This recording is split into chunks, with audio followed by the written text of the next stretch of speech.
రెండవ బహుమతి సాధించిన వారు వెల్లులపల్లి శ్రీనివాసరావు గారు, విజయ్ పవన్ కుమార్ గారు, గణేష్ నరేష్ ఎలక్ట్రిసిటీ మనకు డీజే సౌండ్ సిస్టమ్ సహకరించినటువంటి దాతలు వారికి కూడా ధన్యవాదాలు చెప్పుకుంటున్నాం.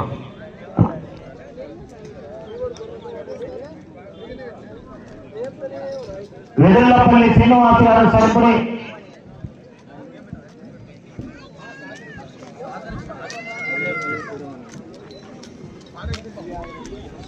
శాఖపోయి విజయ పవన్ కుమార్ గారు యొక్క మొదటి జతగా 4,690 మీటర్ల మీటర్ల లాగి ప్రస్తుతానికి మొదటి స్థానంలో కొనసాగుతున్నారు. రెండవ స్థానంలో వెంకటగిరి గ్రామం